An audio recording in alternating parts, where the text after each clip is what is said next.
Amen. Somebody shout hallelujah. Hallelujah. Are we happy to be in the presence of God today? Yes. Amen. Amen. I'm happy that we are here today, and I want to welcome every one of us to this Sunday service. The Lord God bless you in the name of Jesus. As you have come today to worship the Lord, God will meet you at the point of your need in the name of Jesus Christ. Amen. I said the Lord will meet you at the point of your need in Jesus' name. Amen. I want to briefly talk to us about a topic that the Lord laid in my heart. It says serving God in difficult times. Amen?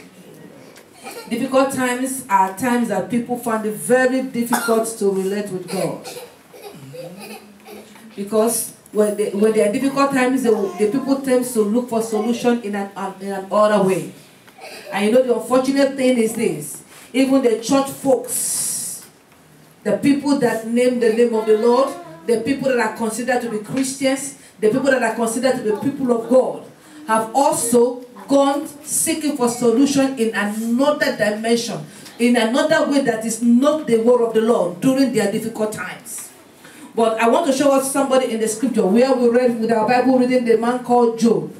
You find out that Job, the Bible says he was a very rich man. Am I correct? He was very wealthy. He had children. The Lord blessed him with so many blessings. Job had a lot of things in his house. Job was blessed with beautiful children. Job had a wealth. The Bible says that there was a man in the land of Uz whose name was Job. And the man was perfect and upright, and one that feared God and eschewed evil.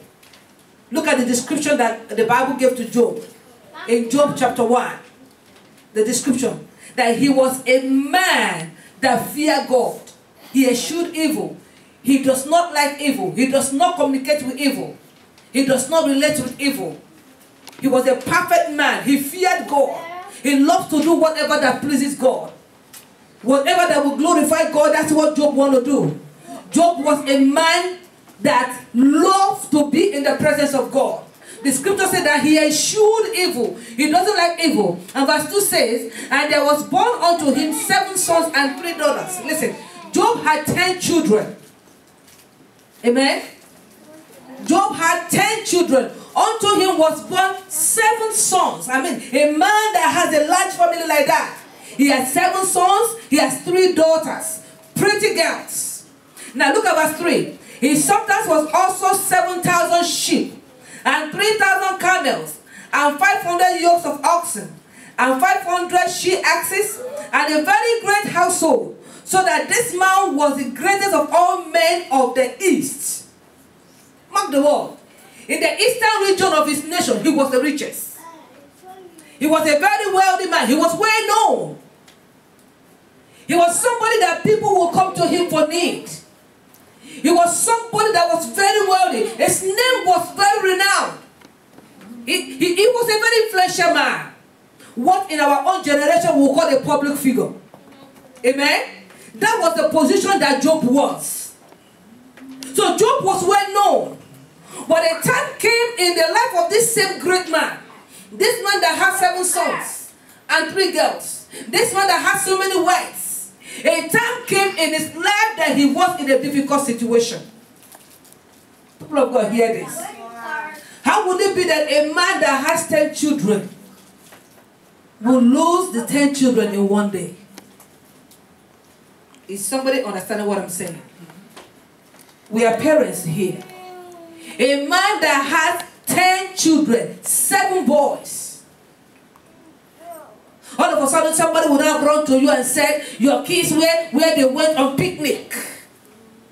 That 10 of them died. That your children were swimming. And when they were swimming, they got drowned. Can you imagine they will tell you that a crazy person came to the school and was shooting. And one of the people that was shot were your children. I don't know if you're understanding what I'm saying. We saw what happened in Georgia 2 years ago. Or what happened in the US. Where somebody went to the classroom and began to shoot.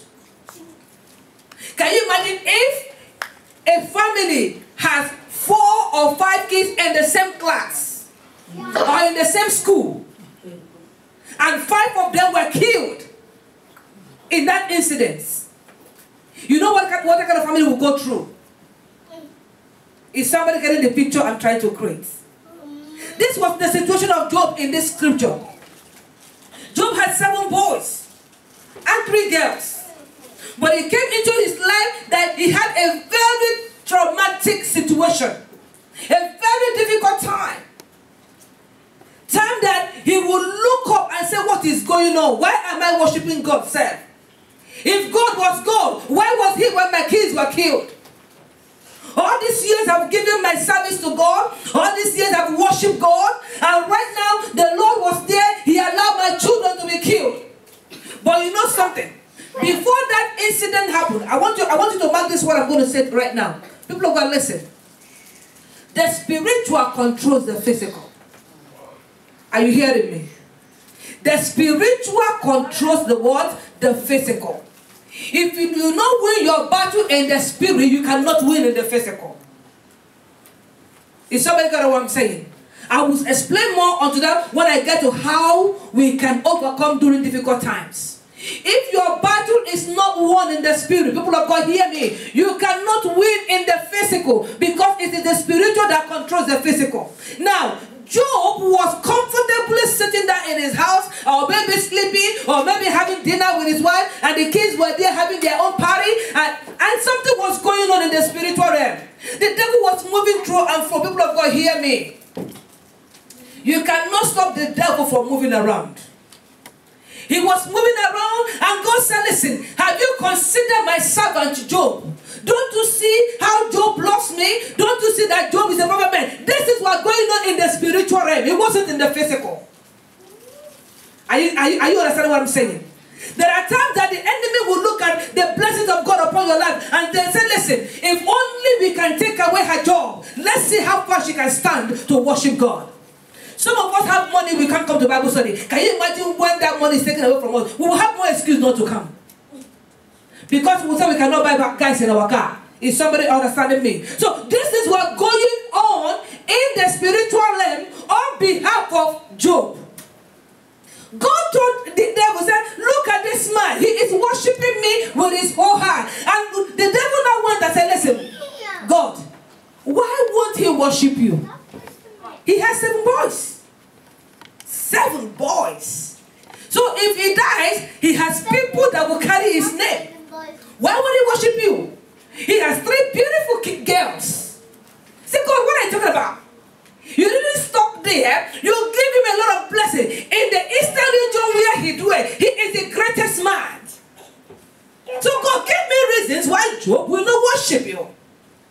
He said, above all, you have given a hedge over him. I can't even touch him. Are you understanding me? He said, I can't even reach him. Each time I want to harm him, you are there, your hedge is covering him. So what are you expecting? Any man that has all these good things, that has all this benefit from you, all they will do is just to surrender to you. And God told Satan, listen, I'm going to prove you wrong. I'm going to prove you wrong. I'm going to let you know that Job loved me for who I am, not for what I've given to him. Did you see the difference? My question to you as a church is this. Are you worshiping God for who he is? Or are you worshiping God for the substances he has given to you? When God decided to take that thing he has given to you away, and you enter difficult time, will you still worship him? God was so proud of Job. He was so proud of him. He said, listen, I want to let you know that Job is not worshiping me because I blessed him. Whether Job is wealthy or not, whether Job is healthy or not, whether Job is running, is coming back from work or not, Job will worship me. Whether Job had a job or not, has a roof over his head or not, whether he has a car or not, Job will worship me. And the devil said, God, let's see. Give me permission to take away these things. This comfort you have placed around him. All these beautiful things you placed around him. Give me permission to take them away. And let's see what is going to happen. Are you listening to me, church? Let's see what Job will do after you take away all these things. People of God, may you never experience what Job went through in the name of Jesus. Amen. Because some of us, a little headache, we don't come to church. A little headache. Are you hearing me? A little distress, we we have an excuse not to worship God anymore. So of course, when we fail an exam, we say, oh God, you have disappointed me. I don't think I want to relate with you. Why are you there when I failed the exam? Some of us, because we went to nursing school and we have taken our board exam 3 times, we did not pass, we said, no. I don't think I will go to that church again. I don't think I will have anything to do with God. So God told the devil, try it. All I want you to do is to take away the things I have given you, but don't touch his life. Hallelujah. When that permission was given to Satan, remember all this discussion was going on in the spirit. Job had no clue of what was going around him. He didn't have an idea. He only saw that people were coming to him to tell him that his kids were dead. Do you know these children, as their manner is, Bible says, it is the way they do their things yearly. Look at verse 5. And it was so when the days of their feasting were gone about, that Job sent and sanctified them and rose early in the morning, and offered burnt offering according to the number of them all. For Job said, it may be that my sons have sinned and caused God in their heart. Thus did Job continually. The Bible recorded that when the feasting came, listen, Job didn't want the anger of God in his family. Hear me, parents. I want you to learn from this character. We need parents, we need to take time to pray for our children. You know, sometimes, especially some of us that have teenagers, sometimes when they take their car and drive away, you don't know where they went to. Am I communicating to somebody? When they drive out, you don't know where they go to. But your prayers as parents can prevent them from getting hurt. Your standing in the gap for your children can prevent the enemy from reaching their life. I got 2 at play. Sometimes when we look at our kids, we say, oh, they're in America, where they have to behave like people in America. Listen, that they're in America does not mean they can be rotten children. America is not a ground for a child to be spoiled. Amen? We are here to better our lives. Somebody get what I'm saying? So, and mark this. Even if you leave your child in Africa or anywhere and you do not pray for them, you do not correct them, whatever evil that will happen to them in America can still happen to them wherever they are. Am I making sense to us? So Job said, listen, I am going to pray and sanctify my children. Peradventure they have caused God. He said, in case they have done something evil, let me ask the Lord to forgive them. And the Bible said, Job does this continually. And you know what? He did not bring all the children together and say, Lord, I commit all my children unto you. He was praying for them individually. He said he offered the offering according to the number of them all. Which means if the 10 kids that he has, according to their name, he will mention them before God. Say, God, I am giving this sacrifice for my son John. I am doing this sacrifice for my daughter Alice. You know, he was doing that for every child of his. But did that stop the devil from striking them? No.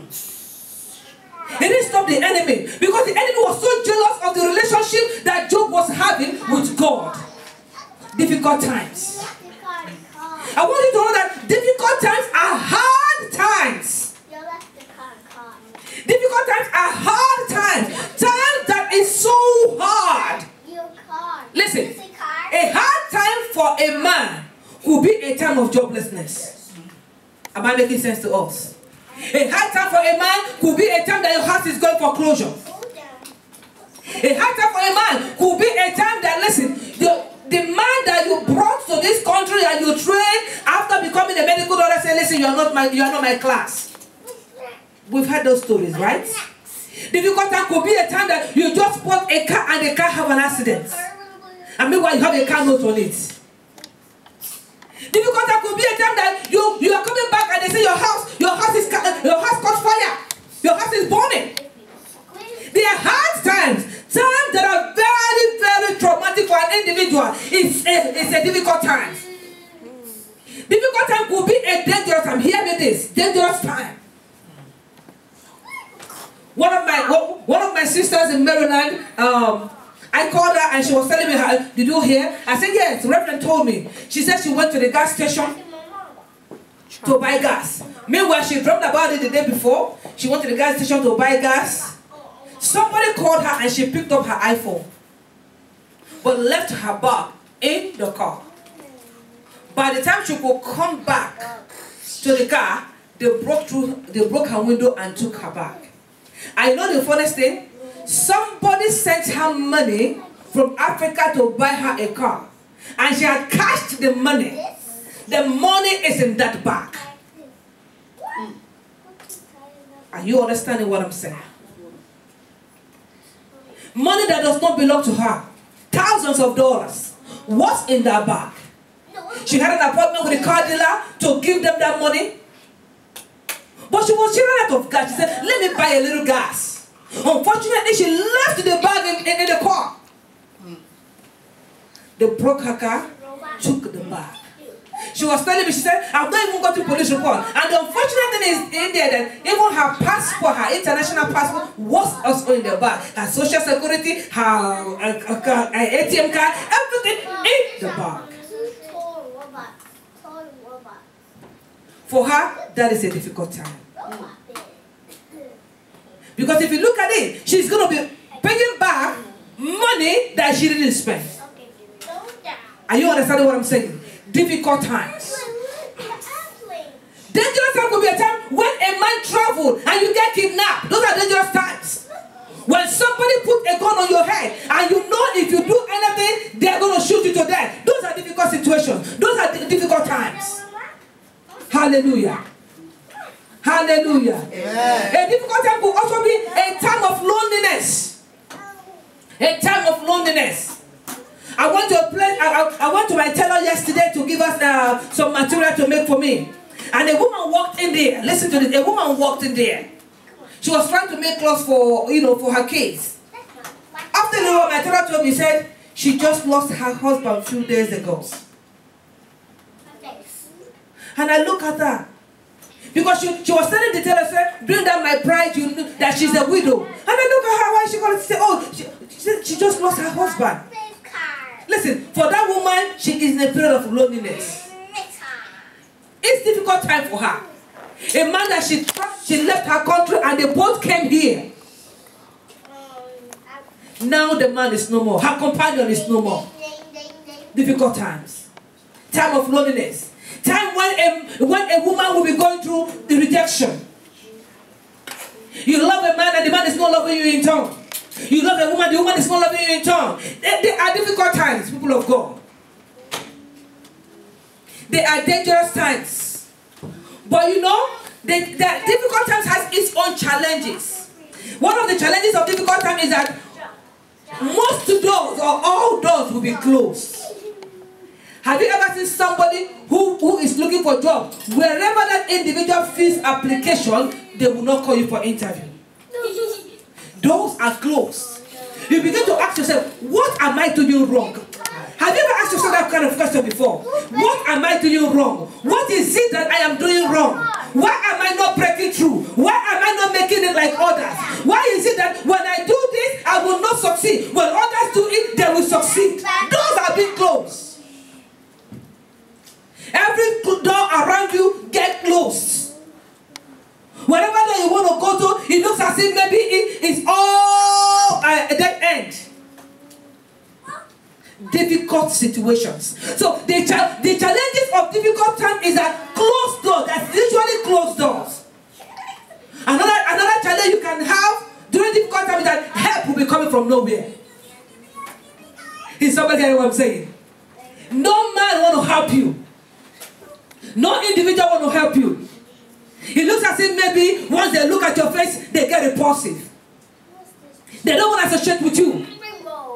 You ask for help, help is not coming. Help is not coming from no man. You can't pay your bills and nobody is ready to assist you. Job you don't have. Friends, they're not ready to give you any money.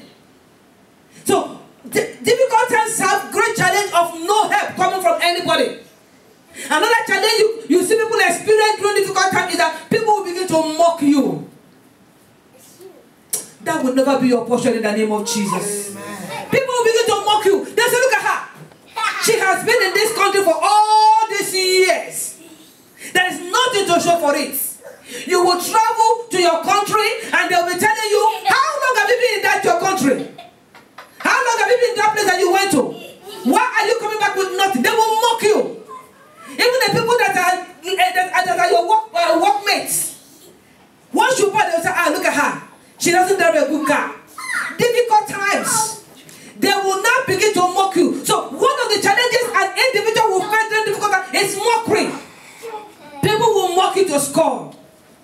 But I tell you something, there is hope for you. I said there is hope for you.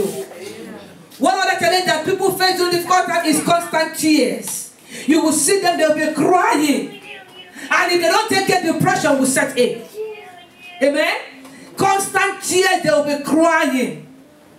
They will be crying. They will cry in the secret. They will cry in the open. Once you ask them, sister, are you okay? Brother, are you okay? The next thing you see, tears will be rolling down their eyes. You know, one of the causes of suicide is depression. You know that, right? People get depressed. And once they get depressed and feel they cannot control it, they decide to take the life that they didn't give. The Lord will help us in Jesus' name. But as children of God, there is a way out during difficult times. I don't know why the Lord asked me to talk to us about on this topic this morning. I know there's somebody out there that needs to hear this. There is a way out during difficult times. When things are difficult, when things are not going the way you expect it, when things are hard for you, when you are in a dangerous situation, when you are in a hard situation, when your tears cannot stop rolling down, each time you look up, or your tears have filled your pillow. When you lay down, you are crying. When you are walking on the street, you are crying. When you are sitting down, you are crying. When you are among your friends, you are crying. You look at yourself, it's all tears. People of God, hear me. There is a way out. Amen. As a child of God, I'm telling you the truth. There is a way out. When men have rejected you, when people are mocking you, when they're asking you, where is your God? If you say you're a Christian, why are you going through this? If you say you're a pastor, why is this happening? Listen, there is a way out. Another challenge you can see during difficult time is the time of rejection. People will look at you as a failure. And when they look at you as a failure, they don't want to relate with you. Because nobody wants to relate with failure. Amen? Nobody wants to associate with failure. When people have tagged you a failure, they don't want to relate with you. When you, even family members, when you are coming this way, they are going the other way. Because they feel you have failed. They feel you cannot make it. They feel you cannot succeed. They feel you cannot excel. So they will reject you. And listen, the worst thing that can happen to an individual when you know that you are being rejected. I don't know if I'm making sense to you. When you have that feeling of rejection, it also leads to depression. When you have that feeling of rejection. But people of God, whether man rejects you or not, listen to this. When man rejects you and you are accepted by God, your victory is sure. Are you hearing me?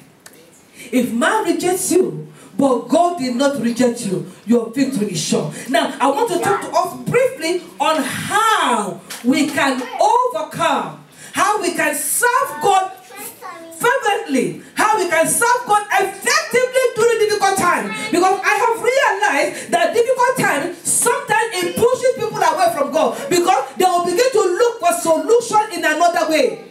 But I'm more concerned about people of God. I'm more concerned about Christians. I'm more concerned about people who are named by the name of the Lord. There is this brother I want to talk to us about. Listen. He graduated from college. And for 2-3 years he had no job. Every year he filled application, there was no job. Hear this, hear this. He ran into one of his friends, one of his colleagues, and realized that the person is a pastor.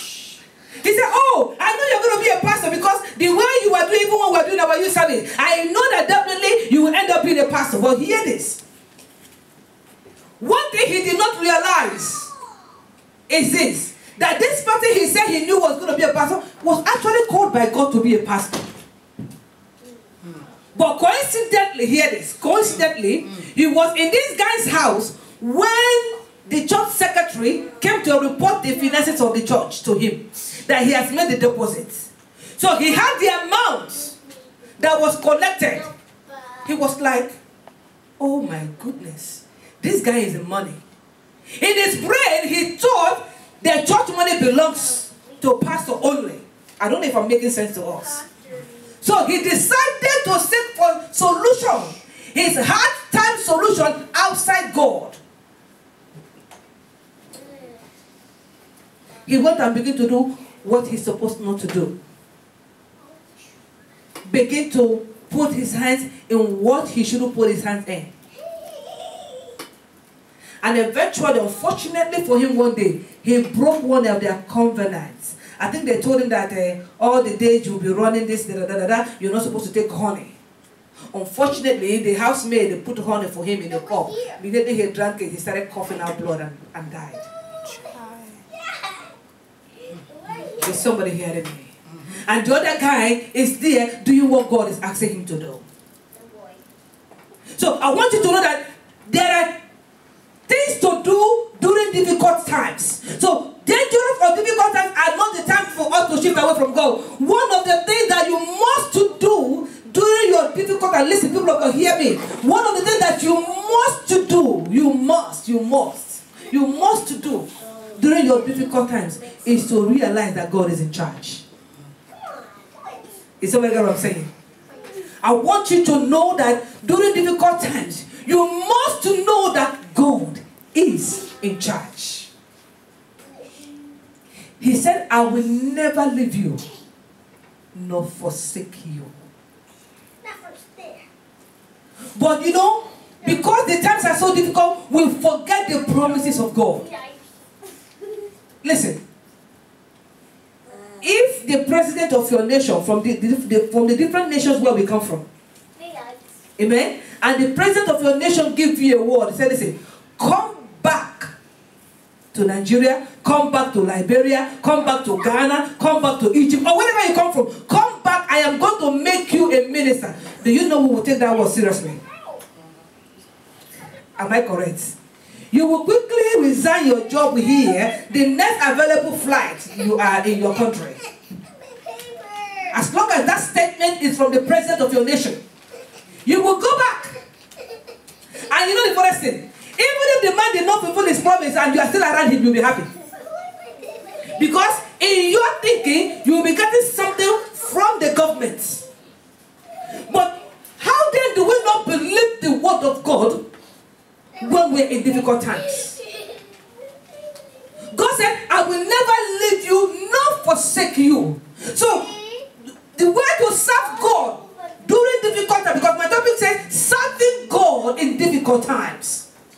One of the ways to serve Him is to know that He is in charge. And knowing that God is in charge means that you must have faith in Him. The Bible says in the book of Hebrews chapter 1, faith is the substance of things hoped for, the evidence of things not seen. That's Hebrews chapter 1 verse 1. What? It's the evidence of the things that you have not seen. You have not seen it happen. It is not in the physical realm. You cannot put your hands on it. You cannot hold it in your hands. But you believe God because God is in charge. You believe that you will have it. The same Hebrews chapter 11 verse 6 says, he that will come to God will believe that He is. Yes. Are you hearing me? The same Hebrews chapter 11, the verse 6 of it says, he that will come to God will believe that He is. And that He is a rewarder. Hear the word. He is a rewarder of them that diligently seek Him. In other words, people that will seek the Lord during difficult times will never go without a reward. Are you hearing me? People that will realize that God is in charge of their situation. People that will realize that God is in charge of their situation. People that will realize that God is in charge of what they are going through. They will never go home without an answer. They will never go home without receiving from the Lord. I have given you 1 point. know that God is in charge. And as you know that He is in charge, have faith in Him. That's number 2. There must be faith in God. It does not stop in knowing that He is in charge. You must believe that He can take care of that situation. You must believe that He can take care of that problem. And now, number 3. Listen, number 3 way to serve God. There must be consistency. You must be consistent in what you are doing. Follow me to the book of 1 Corinthians. People of God, follow me to the book of 1 Corinthians. Let's read that scripture quickly. 1 Corinthians. Thank you, Jesus.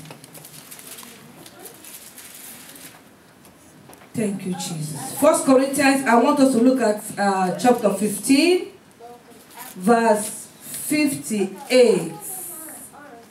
1 Corinthians chapter 15, verse 58. The Bible said, therefore, my beloved brethren, be ye steadfast. Look at that word. Be ye what? Steadfast. Unmovable. Always abounding in the work of the Lord. For as much as you know that your labor is not in vain in the Lord. The word I want to pick there is to be steadfast and to be unmovable. There must be consistency. You must stand firm. Listen. When you know the God that you worship, you will know that even if they throw you in the dens of lions, that He's able to deliver you. I hear what I'm saying. Do not let your faith in Him to begin to move. Because an unstable person, people of God, hear this. An unstable person does not receive anything from God. If you are unstable, watch people that jump from church to church. Watch their life. Listen, I am not saying that when people have program and invite you, you cannot go. That's not what I'm talking about. But watch people that jump from one church to the other. Watch their life. They are so unstable. I was telling Pastor yesterday. One of our members, somebody was telling me something about them, about this individual. And what I heard, honestly, as a pastor and as a mother, it will break my heart. It's not that people maybe left your church is the point. It's what is their life after they have gone. Because heaven is real. Are you hearing me? Heaven is real. When people go to places where their spiritual life is being destroyed, it breaks my heart. What I had yesterday is not something that I want to hear about anybody. The Lord will help us in Jesus' name. I said the Lord will help us in Jesus' name. So we need to be consistent, especially in what we are doing for God in the house of God. Because some people, during their difficult times, is a time to say, listen, I don't think I want to sing today. I don't think I want to usher today. I don't think I can come to a prayer group. I don't think I want to be among the board members anymore. I don't think I want to be a deaconess. I don't think I want to be an elder. Because they think they are going through one challenge or the other. They want to drop everything that God has placed in their hands. Now, let me ask you. If God decides to take everything He has given to you, including your life, what will you do? Because that's what I see church folks do today. Once they are fired from their job, that is the ground to say, you know what? I can't come to do usher work. I can't sweep the church anymore. I can't be the pastor anymore. Because they feel they have a little challenge. Consistency. The Bible said, be ye steadfast, brethren, be unmovable. Always abounding in the work of the Lord. In spite of what you are going through, no matter your schedule, no matter your challenge, people of God, the Bible says, always abounding in the work of the Lord. People of God, as an individual in this church, there is something the Lord has placed in your hands. And you alone will give account of whatever the Lord has placed in your hands. There is something that God wants you to do for Him. That thing He has given to you to do. How are you doing it? He said, continue, because your labor in me will not be in vain. Parents, do you know the child that gets close to you sometimes you tend to love them more, even though you don't want to show partiality among your children. A child that will come to you, Daddy, have you eaten? Daddy, do you want me to get you some water? Daddy, can I pick up your plates? Somehow you will see yourself getting attached to them. Am I making sense?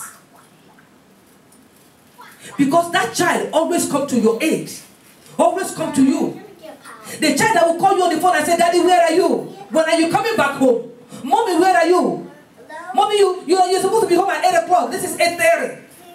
Somehow you will see yourself falling in love with that child more than the one that will only wait till when you come back before we say, oh, Daddy, welcome. Mommy, welcome. Parents, you know what I'm talking about. Same thing with God. Same thing with God. That child that will always go close to God and say, Lord, whether I have a job or not, I will worship you. And I don't care if it's one clothes that I have to wear every Sunday. Lord, as long as you live it, this clothes is what I will wear, I will still worship you. I don't care if I have a roof over my head. God, I will worship you. That child, God will love. Amen? That child, God will love. So consistency is another way to serve God during difficult times. In our consistent people of God, we need to be faithful. People of God, listen, church members, children of the living God. Faithfulness. Do you know that some people find it difficult to give tithe and offering when they have more? Then talk about what they don't have. When they don't have is a clear excuse. Because if somebody gives them $100, oh sister, I know that you are still looking for a job, take this $100. They say, God, you understand that I don't have, so this $100 is for me. I can't give you 10. They will tell God, I know you will understand. Because God, you know, if I have a job, I will give. They forgot that the $100 that was given to them, their tithe out of the $100 is $10.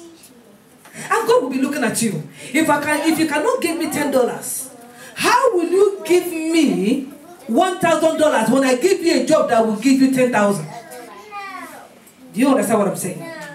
Because if you cannot give God $10, how will you comfortably give God $1,000? You will come to church one day, you will write a check for $1,000. I said, this is my tithe.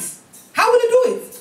Because $10 was difficult for you to give. $1,000. For some of us, that will pay our mortgage. Am I correct? For some people, $1,000 will pay your mortgage.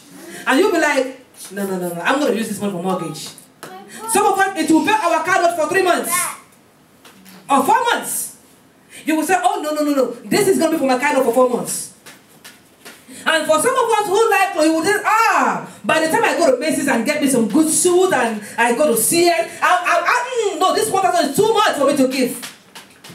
The Lord will help us in Jesus' name. Amen. Faithfulness.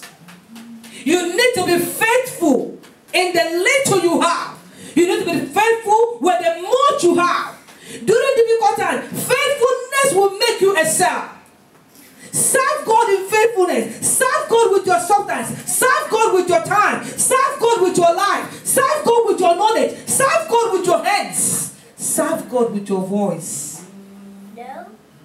Serve God with all that makes you a human being. People of God, I want us to have this understanding. Everything you have is given to you by God. Everything. Including the breath that you have. Your money, your car, your beauty, your clothes. Everything you have is given to you by God. So why do we refuse to give him little out of the much that he has given to us? Let me tell us the truth. Do you know that if we pay our tithe regularly, bills in this church will not be a problem? I'm telling you. If you just count the number of working class people here, and we faithfully, I'm not talking about offering now. I'm not talking about offering. We faithfully pay our tithes. We will be paying our bills much ahead of time. Then, can you imagine what will add the offering to it? May the Lord give us the grace to be faithful in the name of Jesus. Amen. And it's faithful people that God is looking for. He's looking for people who will defend him. He's looking for people who will stand with him. God is looking for people who will stand by him. Number 5, how to serve God through difficult times. People of God, serving God through difficult times, you need to be in the presence of God in prayer. You need to pray. Remember I told us, I said, the spiritual controls the physical. I said that earlier. And I also said I was going to revisit it. When you pray, when you go on your knees, people of God, you will control your physical in the spirit. Are you hearing me, church? You will dictate what is going to happen to your physical in the spiritual realm. You will see the battle won in the spirit. Now, when you come out in the physical, all you will be seeing is the manifestation of the victory you have won. But you know what the enemy does to us, church? He makes us to be weak in prayer. And the reason why we are weak in prayer is because he knows that our victory can only be won when we win it in the spirit. That's why when we call for 10 days fasting, some people will do, some will not do. That's why prayer meeting, how many people are in prayer group? Hallelujah. If I ask us how many of us have a quality time with God this morning, I will put some people in the spots. If I ask us how many of us in a week will set up a time where we say, Lord, this day I am not working, but I just want to dwell in your presence, I won't have any hands up. The Lord will help us in Jesus' name. Amen. Prayer will give you the victory that you desire. Because prayer will take you into the supernatural. Prayer will take you into the spiritual realm. Thank you, Jesus. Point number 6. A life of praise. A life of praise. A life of praise. Praising God. A life of praise. Oh, there are so many battles you can win just by praising God. The Bible says, listen, the Bible says in the book of, I think in the book of Psalms, that God inhabits the prayers of his people. That the Lord inhabits the prayers of his people. God enjoys our prayers. I mean the praise of his people. When you praise God, the Lord enjoys your praise. And the nation where I come from, listen, there is a particular tribe that when you praise them well, especially in a party, they will spread you money that they can even give you their shoe. Amen? If you really, really praise them, they will begin to spray you money. And when I look at that scenario, I think about God. I say, God, if a man can enjoy praise and begin to spray money, then even if he doesn't have any money to give, he will give his shoe. God will do much better. Are you hearing me? The Lord will do much better. Because he has already said he inhabits the praise of his people. Number 7 point on how to serve God during difficult times is to encourage yourself in the Lord. Encourage yourself. Believe the word of God. Amen? Believe the word of God. When you encourage yourself in the Lord, the Bible said that David encouraged himself in the Lord. There was the time that David came back from war and found out that his wife and kids and other people's wives have been taken away. Those were a very difficult time for David. But the Bible said that David encouraged himself in the Lord. David encouraged himself in the Lord. The Lord will help us in Jesus' name. And finally in this section, before we begin to pray, positive confession. A man of God was talking this morning when we were dressing up. He was saying something about, on TV, he was saying something about people destroying themselves with negative words. Amen? Your positive words to yourself, your positive confession will help you during difficult times. And not forsaking the assembly of ourselves together, which is the manner of some, like it was said in the book of Hebrews. It is the manner of some people to forsake the assembly of ourselves together. People of God, that is how to serve God during difficult times. I don't know who this message is for today, but one thing I know is this, that if only you can serve God in difficult times, through what you have heard this morning, you will overcome in the name of Jesus. I say you will overcome in the name of Jesus. Amen. You will overcome in the name of Jesus. Amen. You will overcome in the name of Jesus. Let us begin to pray.